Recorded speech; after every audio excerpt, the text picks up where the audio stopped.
I can't wait to see the Andy Warhol paintings. Oh, the tomato soup painting, yes. I'm kind of hungry actually. What do you have there? You're allowed to have food inside here. It's a museum. Elizabeth, can you keep a secret? I guess. I'm going to make a deep social statement and become famous. You want it? You'll do what? I'll throw whipped cream at the painting and show that I care. Care about what? Oh, it doesn't really matter. I want them to stop something. What are people protesting nowadays? Climate? Oil? Immigrants? But you're an immigrant. Huh? And I'm not going to let you destroy a painting. Elizabeth, the Yes? painting is protected by the glass. Everyone knows that. What really matters is to get noticed. All publicity is good publicity. This will surely add zeros to our artwork. It'll add zeros, all right, to your veil. Artists always get away with it. Don't forget to smile for the newspaper. Look, the Warhol is right over there. These are our moment to shine. Our moment? Stop right there! Mr. Officer, can you give us 2 more minutes? The journalists are not here yet.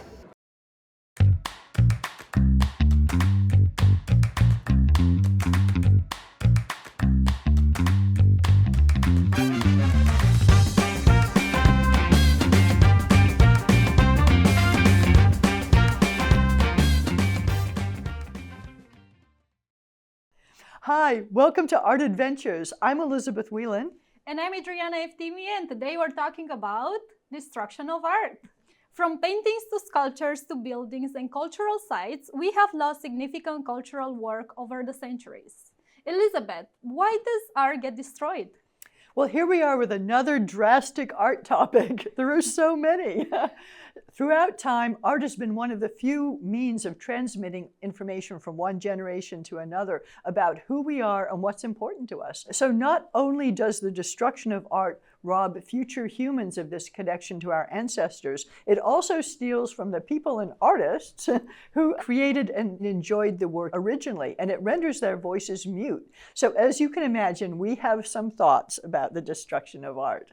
But to start with, here are 5 main reasons that art gets destroyed. First, natural disasters. Earthquakes, floods, fires, volcanoes erupting, all of that sort of thing has been really bad for art. So artwork has also been lost and destroyed due to war and other conflicts, either through intentional destruction or collateral damage. And the painting you see here by Gustav Klimt, called Schubert at the Piano, was sadly destroyed at the end of World War II. This image was actually of a print that was made before the war, which is even how we know what the painting looked like. And as any artist can tell you, art can also be destroyed through natural decay or neglect. And over time, if materials used were poor, they can deteriorate as well. And art can also be unintentionally destroyed during attempts to restore it. And then there's iconoclasm, and that means image breaking. It is the deliberate destruction of artwork and other objects for religious or political reasons. And this has occurred in various cultures and religions throughout history and across the globe. Basically, it's a power play, getting rid of any trace of your competition.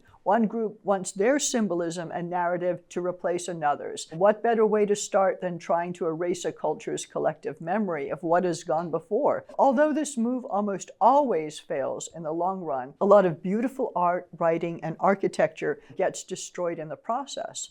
So, Adriana, what's the impact of artwork being destroyed over the centuries? The impact is very significant, both culturally and historically. A culture's heritage and identity live on through artwork, which is passed down from generation to generation. When artwork of any kind is destroyed, it's a huge loss for the entire community. A great example of this is the Mayan civilization. Their art, literature, and religion were almost completely destroyed during the Spanish conquest and colonization that started in the 16th century. And even at the beginning of the 20th century, Mayan culture continued to be destroyed by the negligence of archaeologists who were assigned to restore Mayan temples, but instead of carefully restoring them, there were cases, for example, in Teotihuacan, where they decided to use explosive to remove the vegetation, therefore destroying the structure of the temple and having to reconstruct most of it. Here are two paintings of Teotihuacan before the restoration from 1878 by Jose Maria Velasco, Pyramid of the Sun and Pyramid of the Moon. And here is how Teotihuacan looks now. Only a small percentage is still original. The rest is reconstructed based on how they thought it should look like. Artwork can also provide important historical context for understanding the past. There were many books in existence at the time of the Spanish conquest, but most were destroyed by the Catholic priests by hosting mass book burnings. This also had a huge psychological impact on the Mayan community. Bishop de Landa, who ordered the book burning, wrote, "We burned them all, which they regretted to an amazing degree, and which caused them much affliction." He sounds like a very nice person. Yeah, keep him away from my library. The destruction of artwork can mean that an artist's work is lost forever. It can be particularly devastating if the artist is a pioneer or innovator in their field. And let's not forget the economic impact. Some of them have a great value in the art market, and as a cultural attraction, they draw crowds of visitors to museums and other institutions. How many people are going to the Louvre to see Mona Lisa, for example? Right. Quite a few. Mona Lisa has been a subject to a total of 5 attacks. Really? People attacked it with spray paint, with a teacup, with a razor blade, rocks, and cake. Cake? I didn't know. I'm going to have to read up on that. They get very inventive. But don't worry, it's invincible. At least so far. Very good. Which is the most egregious example of artwork being destroyed over the centuries, Elizabeth? Well, my goodness, it's difficult to come up with the worst example. Often cited as the Nazi destruction of artworks and cultural artifacts during World War II. They destroyed and stole artwork from living artists, destroyed public and private art, looted many artworks from museums and private collections throughout Europe. Just in terms of the massive scale, this has to be one of the most egregious examples. But unfortunately, there are others. So going back a few years, we have the loss of a massive amount of significant Chinese artwork. In 1966, the chairman of the Communist Party of China, Mao Zedong, launched the Cultural Revolution, and one of their goals was to rid the country of old customs, culture, habits, ideas, in order to create a socialist society. And the Red Guards destroyed valuable art and artifacts, historic buildings, and religious sites. These groups were targeting the so-called bourgeoisie and reactionary elements in society. But in actuality, they were erasing their own history in the process. Amazingly, some excellent pieces of Chinese art were saved when one of the nationalist leaders left China before the revolution, taking with him thousands of pieces of art and antiques, which eventually turned into the basis for an amazing museum in Taiwan. Now, the National Palace Museum is considered one of the world's greatest collections of Chinese antiquities from the Neolithic age to the Qing dynasty, such as these portraits of the founder of the Yuan Empire in China, who's Kublai Khan, and his wife, Empress Chabi, who you see behind us. I love these. These are so great. And here's an example of destruction for religious reasons. This is a really depressing topic, isn't it, Adriana? Yes, it is. I know, we're just... But the Buddhas of Bamiyan were 2 very large statues of Buddha carved into a cliff in Afghanistan, dating back to the 6th century. Over the years, of course, the statues had eroded, but they were still considered historically significant. Originally, the Buddhas may have looked something like this. But these important artworks from our collective past, and I do consider all of these artworks belonging to all of humanity, not just to any particular person. They were blown up with heavy explosives in 2001 when the Taliban destroyed them as part of their campaign against non-Islamic cultural heritage. Now, the cash-strapped Taliban are actually trying to make money off this act by selling admission to see the ruins. But so far, people are not queuing up. So if you could name one piece of art that has been destroyed, but you'd really like to see it again, what would it be? Well, Elizabeth, it will have to be The Stonebreakers by Gustave Courbet in 1849. That's when it was made. This painting was destroyed during the World War II in 1945 when a transport vehicle moving the painting was bombed by the Allied forces. There were another 154 other paintings in that vehicle that were destroyed. The Stonebreakers is Courbet's most important painting, depicting a man that seems too old and a boy that seems still too young for such back-breaking labor. Courbet shows sympathy for the workers and captures the heaviness of the scene with a very strong composition. The peasants look like they are trapped by this very dark background. The painting wasn't very well received by the art critics initially, considering the year was 1849, when the art world was still very strict in what they accepted as art, and painters didn't usually paint the real life, the hard life of that peasants had. They were encouraged to paint romanticized scenes instead. This painting was not meant to be heroic. It was meant to be an accurate account of the abuse and deprivation that was a common feature of the French life in the countryside. I think it's very emotionally heavy, this painting, with a lot to learn from, and I would definitely like to bring it back to life if I could. I was getting so upset about money laundering. Not again. And all of that stuff. But it's because of this idea, I think that great art, someone who owns it, quote unquote, they're really a steward. It's stewardship. They don't actually own it, but they're taking care of it for generations to come. Not everyone agrees with me on this. Yeah, I agree with that necessarily. Well, I do think, I mean... But I understand the concept of it. Yes. I mean, not every single piece of artwork deserves that kind of treatment, but I think when an artwork reaches a certain cultural level. So on a practical level, is there a way to protect artwork from destruction due to war or natural disasters?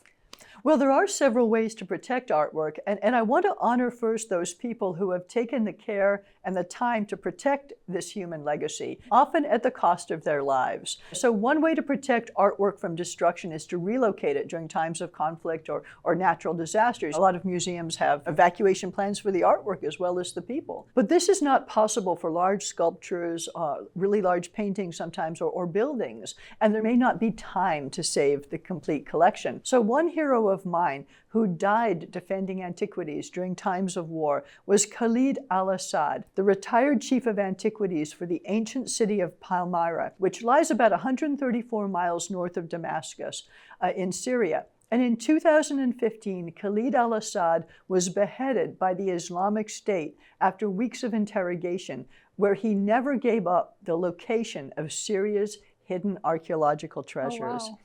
I'll never forget the sacrifice that he made to save work created by artists from centuries before. Locations like Palmyra are global treasures and do not belong to any political entity.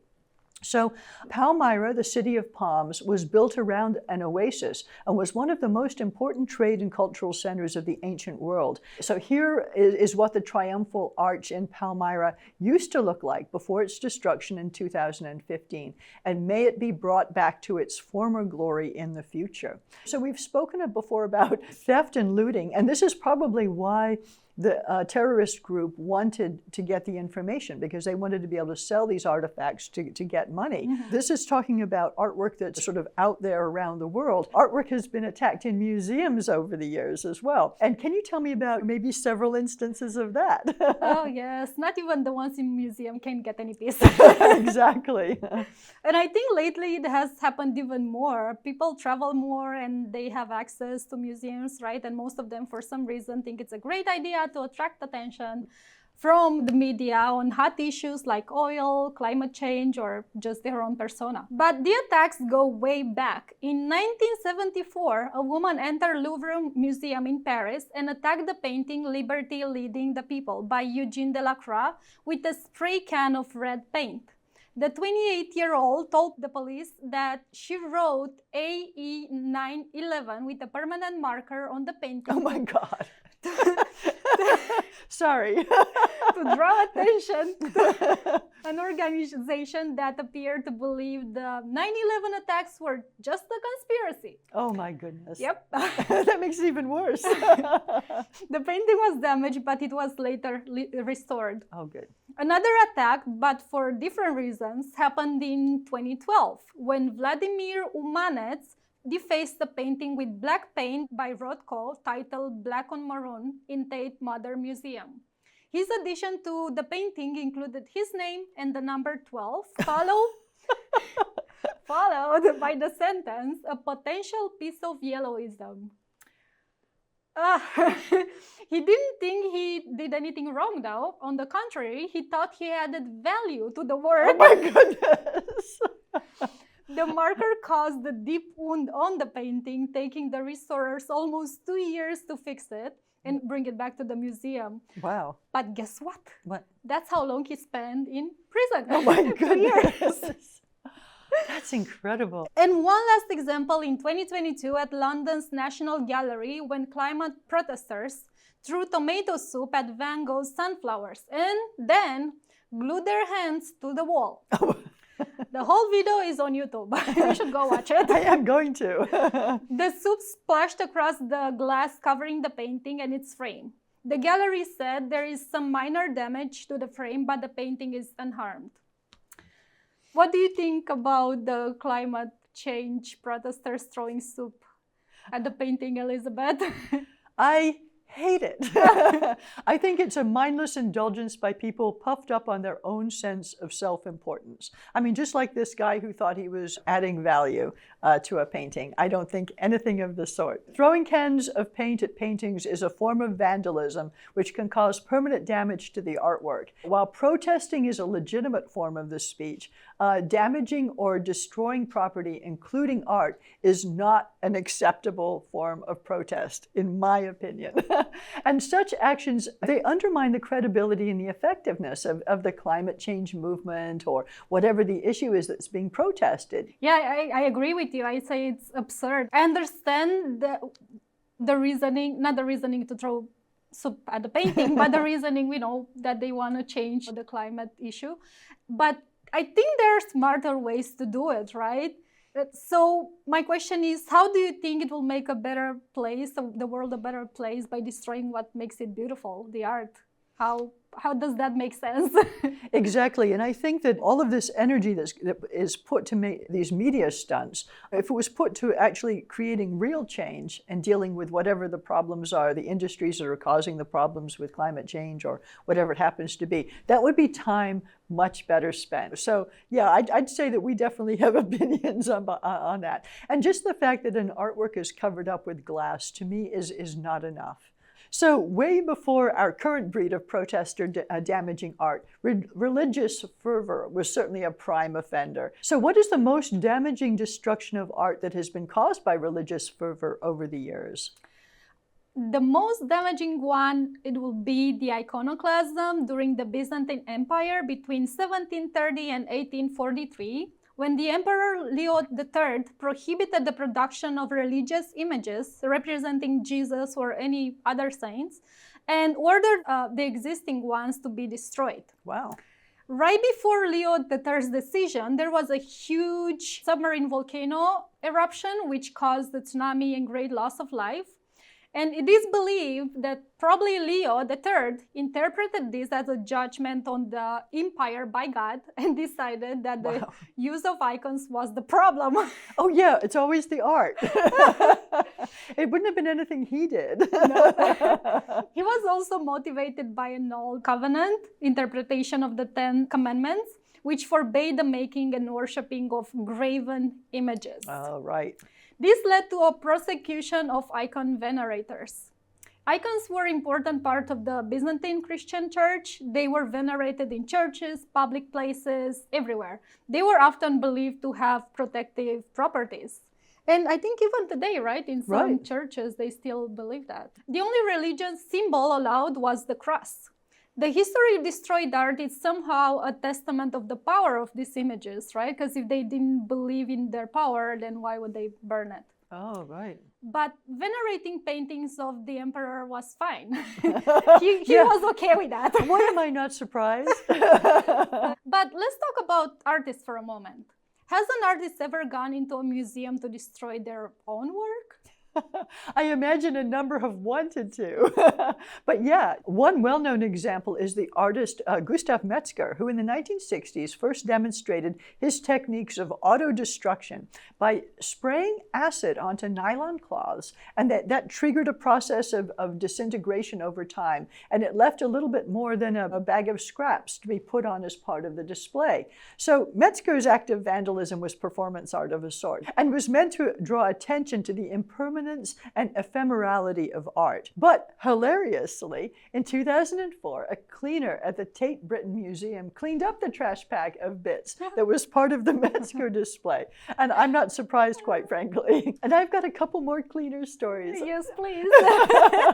So in 2011, a cleaner in a German gallery scrubbed the patina off a work by a German artist, Martin Kippenberger. The artwork in question, titled "When It Starts Dripping from the Ceiling," looked like a bunch of wooden slats joined as scaffolding with a rubber trough below.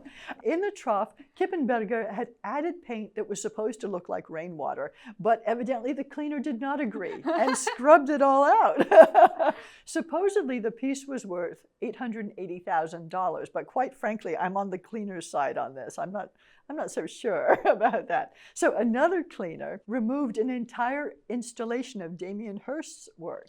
What? Yeah, it was quite understandable in my view, as it was made up of leftover trash. The cleaner thought the piles of full ashtrays, half-filled coffee cups, empty beer bottles, and newspapers strewn about were the remnants of a party in the West London gallery. Hilariously, the gallery was aghast. They had pictures from before the cleanup, and they recovered the items from the garbage, and then they recreated the mess. Oh my God. But So- is it still the original? That's the question. Right. So what I love about these stories of cleaners destroying artwork is that very often the art in question is questionable in the eyes of much of the general public, and a heap of trash, a pile of wood, etc., is obviously failing to get its message across. And artists do destroy their own artwork for a myriad of reasons. Claude Monet took a knife to dozens of his water lily paintings that he didn't like. Jasper Johns, when he was 24, destroyed everything that he had made up until that point, only to start on a new artistic direction. But my favorite story has to be that of John Baldessari. He cremated a period of about 10 years worth of work. Can you imagine showing up at the crematorium with a bunch of paintings and stuff? So that is a novel way to get rid of unwanted art. And in this case, novel was the word, as he saved the ashes in an urn shaped like a book. Wow. But let's get a little spicy here. As an artist... Before we get spicy, have yeah. you ever destroyed one of your paintings? Me destroyed one of Yes. mine? Oh, yeah, absolutely. Me too. Yeah, no, I mean, some paintings just don't. The process was fine, but they don't need to be around for anything whatsoever. And I think that's cathartic. What technique did you use, if I may ask? The box cutter. I used a huge knife. It felt great. I'm like, oh, no, we can just take that off, but we can reuse the stretcher bar or the panel and we can do something else just with it. gave up on everything. Yeah. I'm done. Sometimes we have to. There's definitely the artwork that's destroyed on purpose. But it's my artwork, right? Exactly. If it's not that good, then I can just make room for another. That's what Monet thought. Yes. But evidently his the gallerists and the people who worked with him got really annoyed because he kept doing that right before shows. He'd get upset, and then he'd destroy a bunch of his paintings before a show, and the show would have to be put off another year. Oh, wow. But let's get a little spicy here. Yes, Has an artist ever gone into a museum to destroy another artist's work? I have two spicy stories Oh, for you. very good. In 2007, a woman artist kissed a painting by American artist Cy Twombly. Kissed? Yep. With red lipstick. Oh my goodness. It was an almost all-white painting, and it cost $2 million. During the trial, the woman argued that she had committed an act of love. Quote, "When I kissed it, I thought the artist would have understood. The artist," still quote, "the artist left this white for me." That's what she said. Oh my goodness. What is it about these people who think it's all about them? Yeah. Anyway, good story. Another case is Kendall Gears, a South African-born artist who gained worldwide attention in 1993 when he urinated into Duchamp's artwork named Fountain during an exhibition in Venice. Oh my God. The same year, musician Brian Eno also said that he successfully urinated in the fountain, the same artwork, when it was on display at MoMA. And French artist Pierre Binocelli urinated into the piece when it was on display in France. Oh my gosh. Wait, but I haven't finished. Again, in 2000, two more Chinese performer artists urinated on the work while it was on display in London. Oh my gosh. This artwork can't catch a break. No, it can't. Yeah, at some point, I think that's like enough. But it seems like the artwork is very inviting. Exactly, but maybe we should put a piece of glass in front of that one as well. Oh no. Has anyone ever destroyed a piece of art in museum by accident, by mistake? Oh yeah, absolutely. It's a really good question, and they have. And I'm sure I walk around with my hands behind my back when I go into museums. Oh, wow. But even then, that hasn't stopped people from destroying work by mistake. And one well-known example occurred in 2006. At the Fitzwilliam Museum in Cambridge, England, when a visitor accidentally tripped over his shoelaces, fell down a staircase, and knocked out a set of 17th century Qing Dynasty vases. I felt particularly sorry for this fellow. And now he's been banned from the museum. Oh, I mean, you can no. understand it, but I mean, it was really an accident. And in another case, in 2015, a 12-year-old Taiwanese boy accidentally punched a hole through this 350-year-old painting by Paulo Porpora called Flowers, which was on display at an exhibition in Taipei and valued at $1.5 million. It's actually quite a large painting. The boy was looking in the wrong direction. They'd put up a little barrier in front of the painting to protect it, and he stumbled and he put his hand right through the canvas. Did they ban the little boy too? I don't know. There's a video of this, as there is of so much now, and you can see him just looking around like, oh my goodness. But they didn't. Boy. The insurance covered it, and they were able to repair the painting. But I just felt so badly for both of those folks. There weren't many pictures of artwork that was destroyed like 100 years ago and before, but now we have technology. Right. And now everything is recorded. Everything is stored online. We have access. So I think from now on it will be easier with AI as well to just reconstruct, because AI probably in a few years will be able to paint by itself. let's face it.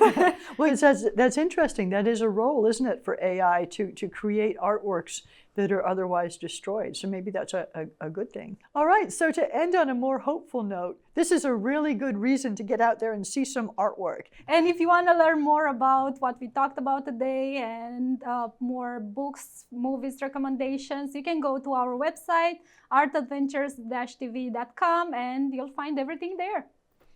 And next week, we're going to continue with another controversial subject, sort of continuing the same theme, where we're going to be talking about street art and graffiti. Is it vandalism or is it art? We've got some great examples to show you, so tune in.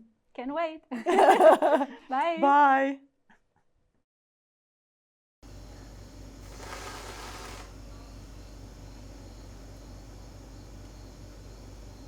Yes, me too. I'm kind of hungry. Hungry.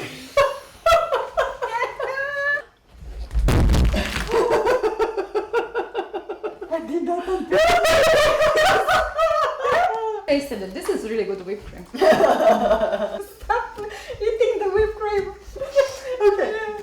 Elizabeth. Yes? Stop. That's props. Elizabeth. I chose cream. Where's Andy Warhol? This is our chance to shine. We should say this is the Warhol, not this is Andy Warhol.